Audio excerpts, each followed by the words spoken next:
So how have the Twins fared in the first 100 games of the season?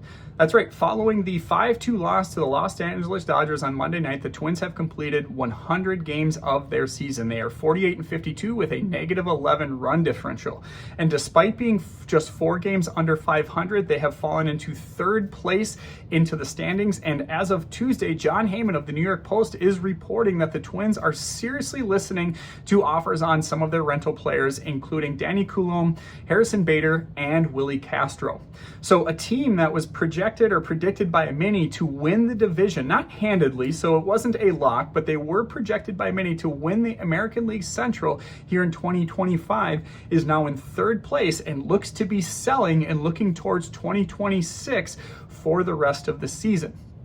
So how did we get here? Let's start by looking at the first month of the season, combining March and April, where the Twins went 13-18. But if there was one glimmer of hope, it's that despite a 22nd ranked offense by OPS, the Twins finished that month with a +5 run differential. So they were 5 games under 500, but with a positive run differential, things were looking up. A lot of that was due to the starting rotation and the bullpen. The starting rotation was above average. The bullpen was top 10 in baseball in many different categories. So while the offense couldn't pull their weight, the pitching rotation and the bullpen, which we knew were the strengths of the teams going into the season, were helping carrying things. And so entering the month of May, we were just thinking if the offense can figure this out just a little bit, we'll be a good competitive team that will likely be playing October baseball.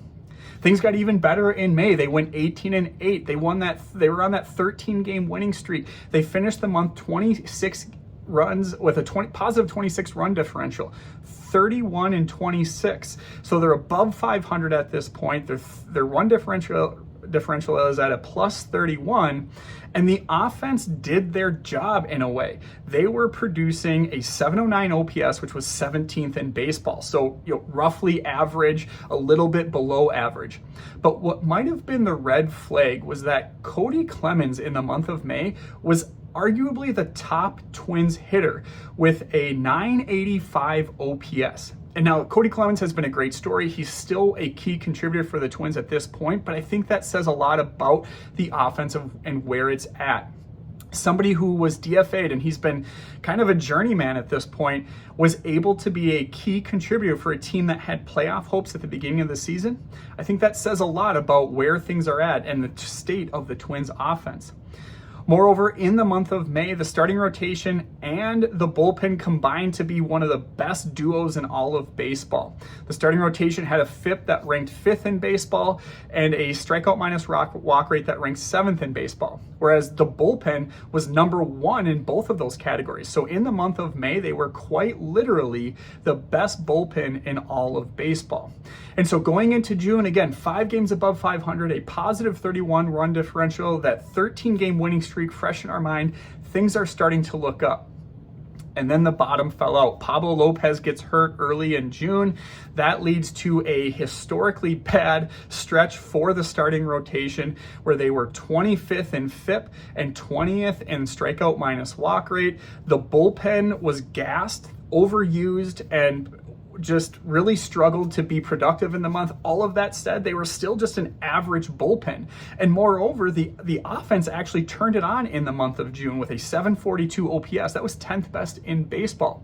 But despite the offense and the bullpen, we couldn't overcome the lapse in the starting pitching. We couldn't replace Pablo Lopez, even with Joe Ryan just being completely lights out. Bailey Ober has his hip injury that he wasn't able to perform. Simeon Wood Richardson has been okay. Zebby Matthews got hurt. David Festa has been okay. So it was just a recipe for disaster, and a disaster is exactly what the month of June was for the Minnesota Twins, completely wiping out that 13-game win streak and the month of May that saw them get back on the right track. Now, even with all of that said, the Twins entered the month of July still in this limbo of, are they going to be buyers? And of course, we put that in quotes because Buying to the Twins is very different than for most teams. Buying to the Twins is adding maybe a middling reliever or a bench bat or something along those lines. But the question was, were they going to be buyers or were they going to be sellers at the deadline? And it was all going to come down to the month of July. And before the All-Star break, things were looking okay.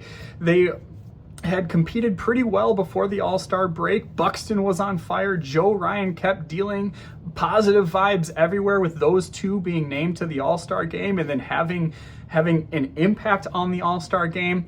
And you look ahead to the schedule and you're thinking, okay, we got 3 in Colorado. That should be a series win, if not a sweep. We got a tough matchup with the Dodgers. That's going to be tough. But then even after that, going into the end of July, the schedule looks fairly easy. And then we went to Colorado. We lose the first 2 games, effectively losing the series, and we salvaged the sweep by winning on Sunday and then again losing on Monday. So at this point in the month of July, the Twins are 8-8 with a positive 3 run differential. That brings them to a total of a negative 11 run differential on the season. And despite Joe Ryan theoretically being in the Cy Young conversation, Byron Buxton theoretically being in the MVP conversation, the Twins just don't have enough oomph in the rest of their roster to overcome these, which has resulted in them being sellers at the deadline. And I want to go back to that 13-game win streak because, again, the Twins, they're 4 games below 500, so it doesn't seem like it's dire straits. But if we take out that 13-game win streak, the Twins are playing a 65-win pace, which obviously is pretty bad. And so that 13-game win streak right now is really what has been salvaging the season to this point, is really what has been giving us just a little bit of hope that maybe the Twins can just stay competitive. They can keep treading water. In reality, over the last 50 some odd games, the Twins only have like 21 victories. So they really haven't been able to tread water well enough after that 13-game win streak to stay within the hunt. And so that's how we get to where we're at today. Again, the Twins are basically sellers according to Jon Heyman at the deadline. Again, Joe Ryan should be staying with the team. Byron Buxton has a no trade clause. He's staying with the team, but they will be looking to ship off some of those rentals. Now, I believe that the core of this team can still compete, can still be a playoff team. I don't know if they can win a World Series, but that's obviously extremely hard to do, and anything can happen in October. But that's how the Twins got to this point. In summary, they are exactly who we thought they are. They have a really good pitching rotation. Again, Pablo Lopez's injury aside, the pitching rotation has still done pretty well, ranking 7th in baseball in FIP and ranking top 10 in baseball in their K-B walk rate.